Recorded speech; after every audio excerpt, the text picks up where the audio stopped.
सद्गुरुमानंदना सिद्धिविनायक श्री गजानना।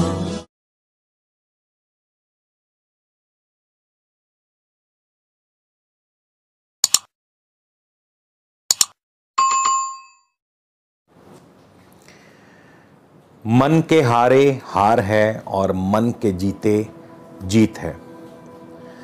मनुष्य अपने मन से ही सबल और निर्बल बनता है। हम अपने मन को मर्यादाओं में जब बांध लेते हैं तो फिर हमारी जीत में कहीं ना कहीं शक की गुंजाइश बन जाती है। आपने अपने आसपास अवश्य ही ऐसे अनेकों उदाहरण देखे होंगे कि कोई व्यक्ति शारीरिक तौर पर सक्षम न होने के बावजूद भी कई दफ़ा अपने जीवन में इतना बड़ा कार्य कर जाते हैं कि पूरा विश्व, पूरा जगत उन्हें उनके उस कार्य से जानने लगता है, पहचानने लगता है, क्योंकि उन्होंने अपने मन को मर्यादाओं में सीमित नहीं किया।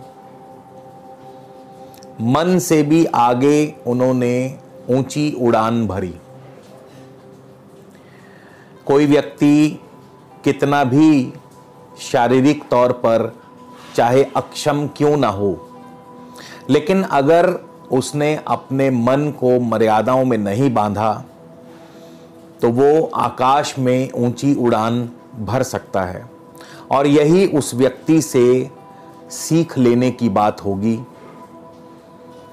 क्योंकि हम केवल और केवल अपने मन से हारते हैं।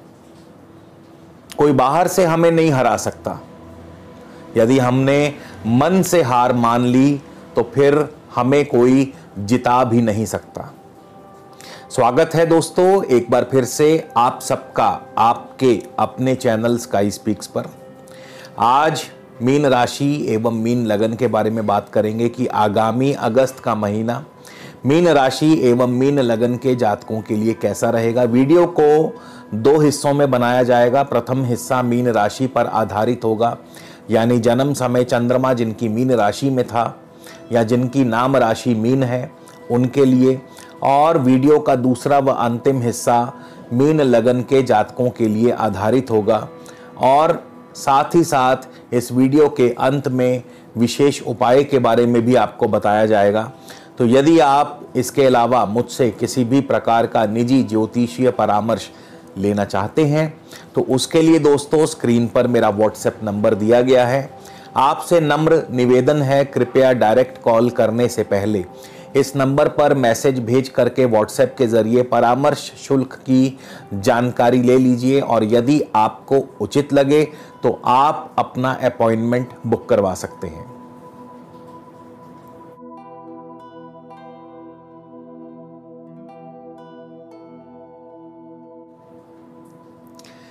चलिए दोस्तों आगे बढ़ते हैं, बात करते हैं कि सबसे पहले मीन राशि के जातकों के बारे में, और उससे पहले जानते हैं ग्रहों की चाल। राहु आपके तृतीय स्थान में है, वृषभ राशि में है और पूरा महीना इसी जगह रहेंगे। सूर्य एवं बुध आपके पंचम भाव कर्क राशि में है। बुध 8 अगस्त को सिंह राशि छठे भाव में और 26 अगस्त को अपनी उच्च राशि कन्या राशि सप्तम भाव में प्रवेश कर जाएंगे। सूर्य भी 16 अगस्त को अपनी स्वराशि सिंह राशि में प्रवेश कर जाएंगे। इसके अलावा शुक्र और मंगल पहले से ही छठे भाव में सिंह राशि में होंगे। मंगल पूरा महीना यहीं रहेंगे। शुक्र 11 अगस्त को अपनी नीच राशि कन्या राशि सप्तम भाव में प्रवेश करेंगे। केतु आपके नवम भाव में है, वृश्चिक राशि में है। शनि आपके लाभ स्थान में है मगर वक्र अवस्था में है, अपनी स्वराशि में है। बृहस्पति राशि स्वामी, मीन राशि के स्वामी बृहस्पति 12वें स्थान में और वक्र अवस्था में है। सबसे पहले हम बात करेंगे आपकी सेहत एवं स्वास्थ्य को लेकर के। राशि स्वामी बृहस्पति अपने से 12वें स्थान में चल रहे हैं और वक्र अवस्था में है। इसके अलावा मीन राशि के ऊपर छठे भाव से मंगल की अष्टम दृष्टि है एवं शनि की जो कि द्वादशेष हैं, शनि की तृतीय दृष्टि है। इस समय मीन राशि के ऊपर। अतएव सेहत एवं स्वास्थ्य के प्रति आपको सतर्क रहना होगा, सजग रहना होगा, क्योंकि इसकी वजह से सेहत और स्वास्थ्य पर प्रतिकूल प्रभाव पड़ सकता है और जाहिर है कि आपको स्वास्थ्य हानि हो सकती है। आर्थिक स्थिति की बात करें तो धन भाव पर इस समय किसी भी अशुभ या क्रूर ग्रह की कोई भी दृष्टि नहीं है। मंगल धनेश होकर के छठे भाव में विचरण कर रहे हैं और छठे भाव में मंगल बहुत ही शुभ फल प्रदान करते हैं। छठे भाव में मंगल आपकी आय के साधनों में वृद्धि करते हैं। छठे भाव में मंगल आपके शत्रुओं का दमन करते हैं। इसके अलावा छठे भाव में मंगल आपको नौकरी में भी अनुकूलता प्रदान करते हैं, लेकिन छठे भाव में मंगल रोग एवं चोट आदि दे दिया करते हैं। इसके अलावा छठे भाव में मंगल जो है आपके सहकर्मियों के साथ वाद विवाद की स्थिति भी उत्पन्न कर दिया करते हैं, क्योंकि मंगल वाणी स्थान के कारक भी हैं, तो वाणी स्थान के स्वामी भी हैं। तो छठे भाव में जहां एक तरफ मंगल आर्थिक दृष्टिकोण से शुभ है, वहीं आपको अपनी वाणी पर संयम रखना होगा, नहीं तो आपके सहकर्मियों के साथ आपका वाद विवाद उत्पन्न हो सकता है। तृतीय स्थान में राहु वैसे तो बहुत ही शुभ फल देने वाले माने गए हैं। तृतीय स्थान में राहु जहां एक तरफ भाई बंधुओं का सुख सहयोग दिलवाते हैं, आपके कार्यों में वृद्धि करते हैं, आपके पराक्रम में वृद्धि करते हैं, कार्यों में आपको सफलता प्रदान करते हैं और आपको कई क्षेत्रों में राहु के प्रभाव से कई क्षेत्रों में आपको सफलता अर्जित होती है। तो राहु तृतीय स्थान में बहुत ही शुभ फल प्रदान करने वाले माने गए हैं।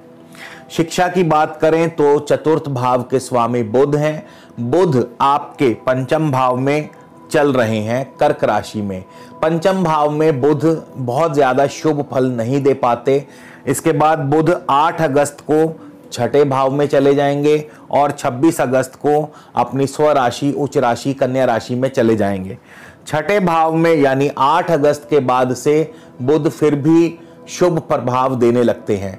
तो शिक्षा के क्षेत्र में विद्यार्थियों के लिए इस महीने का जो प्रथम सप्ताह है वो थोड़ा सा डामाडोल हो सकता है, पढ़ाई में आपका मन विचलित हो सकता है, लेकिन 8 अगस्त के बाद बुध जैसे ही छठे भाव में सिंह राशि में प्रवेश करेंगे तो जाहिर है आपको पढ़ाई में भी आशातीत सफलता प्राप्त होगी और इसके अलावा जमीन जायदाद संबंधी कार्यों में भी आपको लाभ एवं सफलता अर्जित होगी। सूर्य एवं बुध आपके पंचम भाव में है। सूर्य 16 अगस्त तक एवं बुध 8 अगस्त तक पंचम स्थान में रहेंगे, जो कि संतान के लिए अशुभ स्थिति है। संतान के लिए यहाँ पर यह स्थिति शुभ नहीं मानी जाती। सूर्य चंद्र राशि से जब भी पंचम भाव में गोचरवश आते हैं तो संतान पक्ष की तरफ से चिंता, परेशानी, तनाव उत्पन्न करते हैं। हालांकि संतान उत्पत्ति के लिए यह स्थिति अनुकूल है, लेकिन फिर भी संतान की तरफ से कोई ना कोई तनाव, चिंता, परेशानी अवश्य बन सकती है। लेकिन सूर्य जैसे ही 16 अगस्त को पंचम स्थान से निकल करके छठे भाव में प्रवेश करेंगे तो संतान की तरफ से चिंता एवं तनाव में कमी ले आएंगे। हालांकि शनि की वक्र दृष्टि रहेगी पंचम भाव पर, लेकिन उसके बावजूद संतान पक्ष की तरफ से चिंता व परेशानी में कमी आएगी। छठे भाव से नौकरी आदि का विचार किया जाता है। छठे भाव में मंगल विराजमान है। जैसा कि मैंने बताया, मंगल बहुत ही शुभ फल प्रदान करते हैं, आर्थिक रूप से मजबूती देते हैं। इसके अलावा सूर्य 16 अगस्त को जैसे ही छठे भाव में प्रवेश करेंगे तो सूर्य भी आपके कार्यों में सफलता प्रदान करेंगे। नौकरी नहीं है तो आपको नौकरी दिलवा सकते हैं। नौकरी में सफलता, आपके कार्यों में पराक्रम की वृद्धि करते हैं, आर्थिक रूप से आपको मजबूती प्रदान करते हैं। शत्रु आपके समक्ष दबे रहेंगे और नौकरी में आपकी तरक्की को भी सुनिश्चित करते हैं। तो 16 अगस्त के बाद से आपको नौकरी पेशा व्यक्तियों के लिए समय बहुत ही अनुकूल रहेगा। हर प्रकार से कार्यों में सफलता अर्जित होगी और धन धान्य की प्राप्ति भी होगी। सप्तम भाव की बात करें तो आपके दाम्पत्य सुख की बात करें, बुध आपके छठे भाव में होंगे और छठे भाव में बुध जो है बहुत अधिक शुभ फल नहीं दे पाते, खास करके दाम्पत्य सुख के मामले में। दाम्पत्य सुख के मामले में बुध क्योंकि अपने से 12वें स्थान में होंगे, लेकिन 26 अगस्त को जैसे ही बुध अपनी उच्च राशि में प्रवेश करेंगे और साथ ही शुक्र भी उस समय वहां मौजूद होंगे, शुक्र का भी नीच भंग करेंगे, तो दाम्पत्य सुख में वृद्धि करते हैं। लेकिन उससे पहले शुक्र की स्थिति भी बहुत बढ़िया नहीं, छठे भाव में शुक्र भी बहुत ज्यादा शुभ फल नहीं दे पाते हैं, जिस कारण से दाम्पत्य जीवन में कड़वाहट जरूर आती है, दाम्पत्य सुख में कमी जरूर आती है, आपस में पार्टनर के साथ मनमुटाव की स्थिति पैदा होती है, या जीवन साथी के स्वास्थ्य को लेकर के चिंता व परेशानी उत्पन्न होती है। लेकिन 26 अगस्त के बाद जैसे ही बुध अपनी स्वराशि कन्या राशि उच्च राशि में प्रवेश करेंगे, शुक्र का भी नीच भंग होगा और दाम्पत्य सुख में मधुरता बनाएंगे, आपके दाम्पत्य जीवन में आपके सुख की वृद्धि करते हैं। इसके अलावा केतु आपके 9वें भाव में है, भाग्य भाव में है और भाग्य की वृद्धि करते हैं। यदि आप इंपोर्ट एक्सपोर्ट के कारोबार से जुड़े हैं तो उसमें आपको लाभ की स्थिति पैदा करते हैं। यदि आप दूरस्थ यात्रा का कोई आप प्लान कर रहे हैं तो उसमें आपको सफलता प्राप्त हो सकती है। तो 9वें भाव में केतु भाग्य की वृद्धि करते हैं, यात्रा आदि के योग बनाते हैं, धार्मिक कार्यों में आपकी रुचि बढ़ती है। शनि आपके लाभ स्थान में, हालांकि शनि लाभ स्थान में शुभ फल देने वाले माने गए हैं क्योंकि अपनी स्वराशि में है, लेकिन इस समय शनि देव वक्री हैं और वक्री ग्रह जो है हमेशा कार्यों में विलंब पैदा करता है। यानी कि कोई पेमेंट आनी है तो वो समय पर नहीं मिल पाएगी, कोई किस कार्य संपूर्ण होने वाला है तो वो समय पर संपूर्ण नहीं हो पाएगा, जिसकी वजह से आपको नुकसान की स्थिति पैदा हो सकती है। तो जब तक शनिदेव अभी अपनी मकर राशि में है, वक्र अवस्था में है, तब तक आपके कार्यों में विलंब पैदा करते रहेंगे। बृहस्पति 12वें स्थान में है, जाहिर है 12वें स्थान में बृहस्पति आपके खर्चों की बढ़ोतरी करते हैं, आपके निवेश की वृद्धि करते हैं, कब कारोबार में निवेश बढ़ सकता है, खर्चों की अधिकता से आपको आर्थिक तंगी दे सकते हैं। इसके अलावा कहीं ना कहीं मानसिक चिंता को भी बढ़ाते हैं। हाँ, विदेशी व्यापार करने वालों के लिए बृहस्पति फिर भी कहीं ना कहीं शुभ फल प्रदान कर देते हैं। तो अब हम बात करेंगे कि पूरा ही महीना चंद्रमा का गोचर आपको कैसा और क्या फल प्रदान करेगा। तो 1 से 3 अगस्त और 29 से 31 अगस्त को चंद्रमा आपके तृतीय स्थान में होंगे, राहु के साथ युति योग बनाएंगे। तो राहु के साथ चंद्र का युति योग बहुत बढ़िया नहीं माना जाता, यात्रा आदि में असुविधा पैदा कर सकते हैं, किसी निकट स्वजन भाई बंधु से अनबन करवा सकते हैं, मानसिक चिंता आदि की परेशानी हो सकती है। 4 से 6 अगस्त को चंद्रमा आपके चतुर्थ भाव में होंगे। चतुर्थ भाव में चंद्रमा आपके बृहस्पति से, वक्री बृहस्पति से दृष्ट होंगे और अपनी शत्रु राशि में होंगे। तो यहाँ पर भी चंद्रमा आपके पारिवारिक सुख में, दाम्पत्य सुख में कमी करते हैं, अनबन कराते हैं, जमीन जायदाद संबंधी कार्यों में दिक्कतें पैदा करते हैं और इसके अलावा आपके माता के सेहत व स्वास्थ्य पर भी प्रश्न चिन्ह लगा सकते हैं। चंद्रमा 7 और 8 अगस्त को पंचम स्थान में होंगे, सूर्य के साथ युति योग बनाएंगे, बुध के साथ युति योग बनाएंगे। यहाँ पर भी संतान पक्ष की तरफ से कोई ना कोई चिंता परेशानी दे सकते हैं।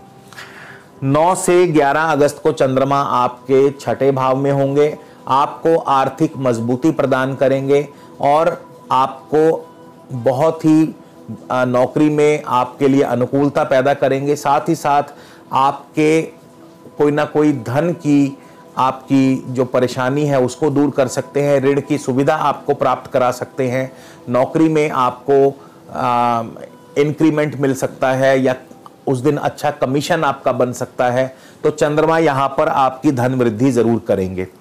12-13 अगस्त को चंद्रमा सप्तम भाव में होंगे, कन्या राशि में होंगे, दाम्पत्य सुख की वृद्धि करते हैं, पार्टनर के साथ आपका जो आपसी तालमेल है वो बढ़िया रहेगा।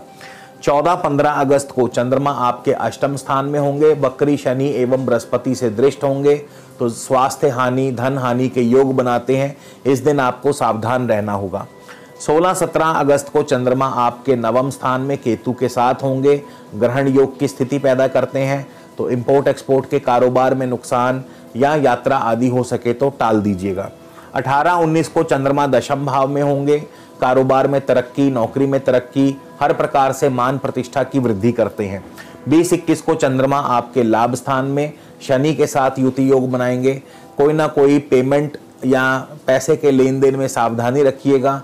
पैसा जो है आपका फंस सकता है, किसी निकट भाई बंधु से आपका विरोध हो सकता है, धन हानि हो सकती है और जिसकी वजह से मानसिक चिंता भी बनती है। चंद्रमा 22-24 को आपके द्वादश भाव में होंगे, बृहस्पति के साथ होंगे, खर्चों की वृद्धि करते हैं, निवेश की वृद्धि करते हैं और विदेशों से आपको धन लाभ या नए ऑर्डर्स दिलवा सकते हैं।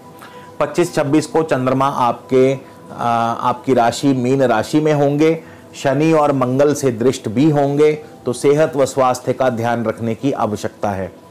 27-28 को चंद्रमा आपके धन भाव में होंगे, मंगल की राशि में होंगे और उत्तम धन धान्य से परिपूर्ण करेंगे, उत्तम धन लाभ की प्राप्ति करवाएंगे। तो इस प्रकार से चंद्रमा अगस्त के महीने 12 भावों में फल देने वाले हैं। अब हम वीडियो के अगले हिस्से में मीन लगन के जातकों के बारे में बात करेंगे।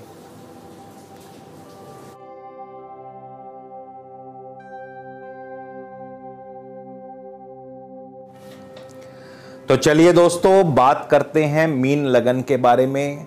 लगन की बात होगी, नक्षत्रों की बात होगी और दशा अंतर दशा की भी बात होगी, क्योंकि मैं हमेशा से कहते आया हूं जब भी लगन की बात आएगी, दशा अंतर दशा की बात आएगी, तो प्रत्येक ग्रह अपनी दशा अंतर दशा में ही सबसे ज्यादा प्रभावी रूप से फल प्रदान करता है।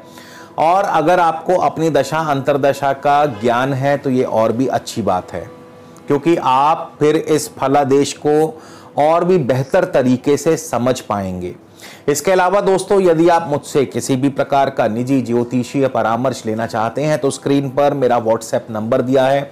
आपसे नम्र निवेदन है, डायरेक्ट कॉल करने से पहले इस नंबर पर व्हाट्सएप के जरिए मैसेज भेज करके पहले परामर्श शुल्क की जानकारी ले लीजिए और यदि उचित लगे तो आप अपना अपॉइंटमेंट बुक करवा सकते हैं। आगे बढ़ते हैं। सबसे पहले लग्नेश बृहस्पति से ही हम शुरुआत करेंगे कि जिनको भी इस समय वर्तमान में बृहस्पति की दशा अंतरदशा चल रही है, उनके लिए बृहस्पति अगस्त के महीने में कैसा फल प्रदान करने वाले हैं। बृहस्पति आपके 12वें स्थान में है, वक्र अवस्था में है, लेकिन अच्छी बात यह है कि बृहस्पति धनिष्ठा नक्षत्र में है, मंगल के नक्षत्र में। मंगल आपके 6ठे भाव में है। अब देखिए 6 और 12 का ये कॉम्बिनेशन कई मामलों में अच्छा है, कई मामलों में अच्छा नहीं है। 6 और 12 का कॉम्बिनेशन जहां धन धान्य की पूर्ति करता है, आर्थिक समृद्धि प्रदान करता है, निवेश बढ़ाता है, वहीं 6 और 12 का कॉम्बिनेशन आपको रोग भी देता है और आपके दाम्पत्य जीवन में कड़वाहट भी भरता है। हालांकि मंगल द्वितीयेश भी हैं, धन की वृद्धि करेंगे, कुटुंब में परिवार में सुखद माहौल भी बनाएंगे। मंगल नवमेश भी हैं, तो मंगल आपको जो है विदेशों से धन लाभ करवाएंगे, इंपोर्ट एक्सपोर्ट से धन लाभ करवाएंगे। आप यदि ट्रैवल एंड टूरिज्म से जुड़े हैं तो वहां से आपको धन लाभ होगा। 6ठे भाव में मंगल ऋण की सुविधा भी दिलवाते हैं, नौकरी नहीं है तो नौकरी दिलवा देते हैं। आपके प्रत्येक कार्य में आपको सफलता अर्जित होगी। हालांकि किसी न किसी सहकर्मी से वाद विवाद की स्थिति भी कई बार पैदा हो जाती है। तो बृहस्पति की दशा अंतरदशा आपको इस प्रकार से फल देगी। राहु की बात कर लें और राहु के साथ आपकी दशा अंतरदशा जो अगर राहु की चल रही है तो राहु आपको कैसा और क्या फल प्रदान करेंगे। राहु तृतीय भाव में है, वृषभ राशि में है। मतांतर से राहु को वृषभ राशि में भी उच्च का माना गया है। इसके अलावा राहु शुक्र की राशि में है। शुक्र की राशि में, अब देखिए राहु छाया ग्रह है तो हमेशा अपने राशि स्वामी का ही फल प्रदान करेंगे। इस समय राहु की किसी भी अन्य ग्रह के साथ ना तो युति है ना ही इन पर कोई दृष्टि है, तो अपने राशि स्वामी का फल प्रबलता से देंगे। शुक्र इस महीने के पहले 11 दिन 6ठे भाव में होंगे। 6ठे भाव में शुक्र जो है, सबसे पहले तो शुक्र स्त्री के कारक हैं, पत्नी के कारक हैं, जीवन साथी के कारक हैं। तो जीवन साथी की सेहत और स्वास्थ्य को लेकर के चिंता, क्योंकि छठा भाव रोग भाव है और छठा भाव धन भाव भी है, तो आपको धन लाभ भी होगा। जिनका भी कारोबार शुक्र के संबंधी चीज़ों से जुड़ा है, जैसे आर्ट से, कला से, कल्चर से, डिज़ाइनिंग से, कपड़ों से, साज सज्जा से, ब्यूटी प्रोडक्ट से, इन क्षेत्रों से जिनका भी कार्य क्षेत्र जुड़ा है तो उनको लाभ भी होगा। लेकिन 11 अगस्त को शुक्र जो है अपनी नीच राशि में चले जाएंगे सप्तम भाव में। अब यहाँ पे सप्तम भाव में सबसे पहले तो दाम्पत्य जीवन में कड़वाहट पैदा करते हैं, कटुता पैदा करते हैं, आपस में अनबन करवा सकते हैं, पार्टनर की सेहत खराब हो सकती है। फिर शुक्र तृतीयेश हैं और अष्टमेश भी हैं, तो अष्टमेश होने के नाते स्वास्थ्य हानि, धन हानि करवा सकते हैं। तो राहु की दशा अंतरदशा में आपको जो है 2 तरीके से फल प्राप्त होंगे। पहले 11 दिन अलग फल प्राप्त होगा और अगले 11 अगस्त के बाद जैसे ही शुक्र अपनी नीच राशि में जाएंगे तो आपको डिफरेंट तरह से फल प्राप्त होगा, क्योंकि शुक्र अष्टमेश हैं, धन हानि, स्वास्थ्य हानि, राजदंड आदि। और इसके अलावा आपको एक बात और बता दूं कि आपको अब किसी स्त्री से वाद विवाद में नहीं पड़ना है और आपको अपने आचरण पर भी काबू रखना है। कहीं ऐसा ना हो कि आपके गलत आचरण की वजह से आपकी जग में हंसाई हो जाए, तो आपको इन चीजों का खास ध्यान रखना है। तो राहु की दशा अंतरदशा कुछ इस प्रकार से आपको फल प्रदान करेगी। राहु तृतीय भाव में है तो पराक्रम की वृद्धि भी करते हैं और जाहिर है कार्यों में सफलता भी दिलवाते हैं। लेकिन दूसरी तरफ शुक्र की राशि में है तो जो जो चीजें मैंने आपसे कही आपको उनसे बचना होगा। सूर्य की बात कर लें, माफ कीजिए, सूर्य से पहले हम केतु की बात करेंगे, क्योंकि केतु का बार बार जिक्र आएगा, तो पहले केतु की चर्चा कर ली जाए। केतु की दशा अंतरदशा आपको कैसा और क्या फल प्रदान करने वाली है। देखिए, केतु आपके नवम भाव में है, 9th हाउस में है, भाग्य की वृद्धि करते हैं, भाग्य आपके साथ रहेगा, धार्मिक कार्यों में आपकी रुचि बढ़ाते हैं, यात्रा आदि के योग बना सकते हैं। लेकिन कई दफा यह भी देखने में आया है कि आपके जीवन में बहुत बड़ा परिवर्तन भी ला सकते हैं, क्योंकि केतु एक राशि में 13 महीने रहेंगे और 13 महीने काफी होते हैं जीवन में बड़ा परिवर्तन लाने के लिए, क्योंकि नवम भाव परिवर्तन का सूचक है। इसके अलावा केतु किसकी राशि में है? वृश्चिक राशि में है, मंगल की राशि में है, और इस समय केतु भी किसी से भी युक्त नहीं है, लेकिन मंगल से दृष्ट है, तो मंगल का प्रभाव सबसे पहले देंगे। अब मंगल बैठे हैं छठे भाव में, तो मंगल आपको नौकरी दिलवा सकते हैं, नौकरी में तरक्की दिलवा सकते हैं, आपकी आर्थिक स्थिति को मजबूत कर सकते हैं, शत्रु आपके समक्ष दबे रहेंगे, ऋण की सुविधा दिला सकते हैं, साथ ही साथ चोट दुर्घटना आदि भी दे सकते हैं। मंगल क्योंकि धनेश भी हैं तो आपको धन लाभ होगा, कुटुंब में आपके पारिवारिक सुख बना रहेगा, उत्तम धन धान्य की प्राप्ति होगी। मंगल नवमेश भी हैं तो जाहिर है भाग्य आपका साथ देगा। तो केतु आपको बहुत ही शुभ फल प्रदान करेंगे, और केतु जो भी फल प्रदान करेंगे वो अब जैसे जैसे आगे बढ़ेंगे मैं आपको बताऊंगा कि कहां कहां केतु आपको दूसरे ग्रहों के माध्यम से भी कैसे फल प्रदान कर सकते हैं। तो केतु का अपना फल बहुत ही शुभ रहेगा, यानी जिनकी भी केतु की दशा अंतरदशा है उनके लिए केतु बहुत ही शुभ फल देंगे। सूर्य की दशा अंतरदशा की बात कर ले। अब सूर्य जो है महीने के शुरुआत में 3 अगस्त को आश्लेषा यानी बुध के नक्षत्र में होंगे। बुध आपके पंचम भाव में है, बुध चतुर्थेश भी हैं, सप्तमेश भी हैं। कारोबार के लिए स्थिति बहुत बढ़िया नहीं है, कारोबार में अभी आपको उतना लाभ नहीं होगा जितने की आप अपेक्षा करते हैं। आपका कारोबार धीमा चलेगा, ऑर्डर्स मिलते रहेंगे लेकिन अभी लाभ नहीं होगा। हाँ, संतान पक्ष की वृद्धि करते हैं, संतान से लाभ होगा या संतान को लाभ होगा। इसके अलावा शेयर मार्केट से अच्छा लाभ हो सकता है, लेकिन क्योंकि बुध आपके चतुर्थेश भी है तो थोड़ा सा ध्यान भी रखना होगा। जमीन जायदाद संबंधी कार्यों से भी आपको अभी उतना लाभ नहीं, लेकिन थोड़ा बहुत लाभ जो है मिलता रहेगा, लेकिन बहुत बड़ा लाभ होने की संभावना अभी नहीं बनती। फिर 16 तारीख को सूर्यदेव चले जाएंगे मगा नक्षत्र में, यानी केतु के नक्षत्र में। तो वही सब फल प्रदान करेंगे जो मैंने केतु के बारे में आपको बताया, यानी सूर्य जो हैं अब केतु का ही फल प्रदान करेंगे, और केतु के बारे में मैं आपको ऑलरेडी बता चुका हूं। इसी भांति बुध की बात कर ली जाए कि बुध की दशा अंतरदशा आपको कैसा फल प्रदान करेगी। तो बुध भी आपके 2 अगस्त को आश्लेषा नक्षत्र में ही होंगे, अपने स्व नक्षत्र में होंगे। यहां पर भी चाहे वो स्व नक्षत्र में है लेकिन पंचम स्थान में है, तो ज्यादातर आपको लाभ नहीं दे पाएंगे। आपको अभी लाभ के लिए और ज्यादा मेहनत करनी होगी, कारोबार थोड़ा सा धीमा हो सकता है, या ऐसा भी हो सकता है कि कारोबार भले ही धीमा ना हो लेकिन लाभ की स्थिति ना बन पाए, और जमीन जायदाद आदि क्षेत्रों से भी अभी कम लाभ होगा। शेयर मार्केट से लाभ हो सकता है, संतान से, संतान की वृद्धि करवाते हैं, संतान को लाभ मिल सकता है। इसके बाद बुध भी 9 अगस्त को चले जाएंगे मघा नक्षत्र में, केतु के नक्षत्र में। तो बुध भी अब वही फल प्रदान करेंगे जो केतु के बारे में मैंने आपको बताया, यानी अब केतु बुध के माध्यम से भी आपको शुभ फल देंगे।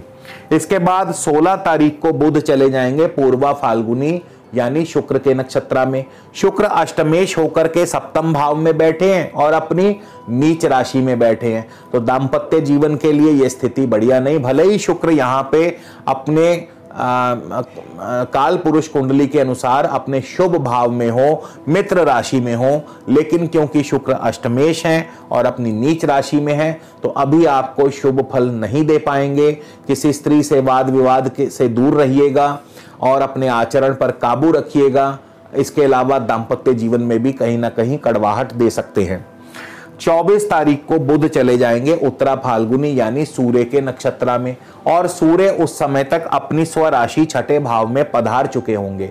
अब छठा भाव नौकरी का है तो नौकरी में तरक्की दिलवा सकते हैं, नई नौकरी दिलवा सकते हैं। छठा भाव रोग का है, रोग का नाश करेंगे। यहाँ पे सूर्य अपनी किरणों से, अपनी ऊर्जा से, अपनी एनर्जी से रोग का नाश करेंगे। इसके बाद सूर्य जो है छठा भाव जो है ऋण का है, ऋण की सुविधा दिलवा सकते हैं। छठा भाव खेलकूद का है, खेलकूद में सफलता, प्रतियोगिताओं में सफलता दिलवा सकते हैं। छठा भाव शत्रुओं का है तो शत्रु आपके समक्ष दबे रहेंगे। तो इस प्रकार से बुध जो है आपको शुभ फल अपना देंगे। मंगल की बात करें तो जिनको भी मंगल की दशा अंतरदशा चल रही है, मंगल कैसा फल प्रदान करेंगे। मंगल भी केतु के नक्षत्र में होंगे तो वही सब फल देंगे जो अभी बता चुका हूं कि मंगल भी केतु के माध्यम से शुभ फल ही देने वाले हैं। मंगल 10 अगस्त को पूर्व फाल्गुनी यानी शुक्र के नक्षत्र में होंगे। तो शुक्र की भांति अभी जैसा मैंने बताया कि शुक्र अपनी नीच राशि में है तो उतना शुभ फल नहीं दे पाएंगे, कारोबार धीमा चलेगा और दाम्पत्य जीवन में भी कटुता पैदा कर सकते हैं। इसके बाद स्वयं शुक्र की ही बात कर ली जाए कि शुक्र की दशा अंतरदशा आपको कैसा फल प्रदान करेगी। तो शुक्र आपके 1 तारीख को पूर्वा फाल्गुनी नक्षत्र में होंगे, छठे भाव में होंगे। रोग दे सकते हैं, स्वास्थ्य की हानि कर सकते हैं, दाम्पत्य सुख की हानि कर सकते हैं। अष्टमेश हैं, अष्टमेश होने के नाते भी आपको जो है बहुत बढ़िया फल नहीं मिलेगा। आपको स्वास्थ्य हानि, धन हानि की संभावना बनी रहेगी। इसके बाद 8 तारीख को शुक्र चले जाएंगे उत्तरा फाल्गुनी यानी सूर्य के नक्षत्र में, और सूर्य होंगे पंचम भाव में। संतान की वृद्धि करते हैं, संतान पक्ष से लाभ होगा, संतान को लाभ होगा, शेयर मार्केट से लाभ होगा, लव लाइफ आपकी बढ़िया चलेगी। नौकरी में आपको हालांकि थोड़ी बहुत अस्थिरता रहेगी लेकिन वो भी केवल कुछ समय के लिए। 19 तारीख को शुक्र चले जाएंगे हस्त नक्षत्र यानी चंद्रमा के नक्षत्र में, और चंद्रमा के नक्षत्र में चंद्रमा आपके पंचम भाव के स्वामी है।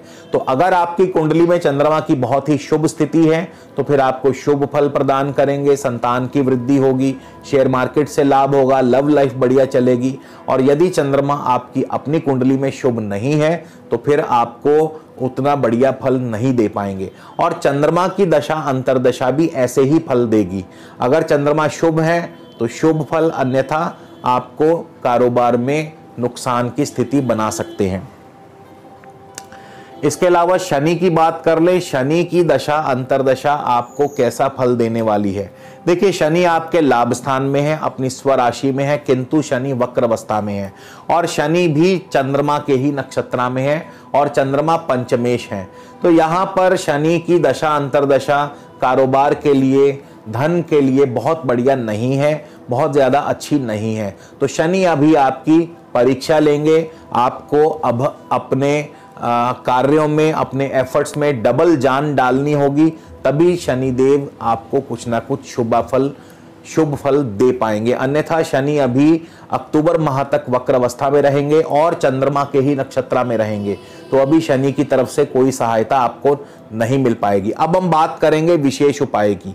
देखिए आपकी कुंडली में लाभेश शनि जो है लाभ स्थान में है, लेकिन शनि अभी आपको शुभ फल देने के लिए पर्याप्त अवस्था में नहीं है और ऐसा इसलिए क्योंकि शनि स्वयं वक्री है, श्रवण नक्षत्र में है, चंद्रमा के नक्षत्र में। अब इसके लिए क्या शुभ फल किया जाए कि शनिदेव आपको शुभ फल प्रदान करे, तो बहुत ही सरल सा उपाय आपको मैं बताने जा रहा हूं। भगवान भैरव बाबा के आगे, काल भैरव के आगे या भैरव देव के आगे या जहां भी मंदिर में भैरव बाबा की मूर्ति हो, उनको आप 121 खोए के पेड़े या 121 प्लेन दूध की बर्फी जो है उसके 121 पेड़े आप भगवान भैरव बाबा के आगे अर्पित करें, तो निश्चित तौर पर शनिदेव आपको अपना आशीर्वाद प्रदान करेंगे। तो इसी के साथ दोस्तों आपसे विदा लेता हूं, अगले वीडियो में आपसे फिर मुलाकात होगी। तब तक के लिए नमस्कार, धन्यवाद।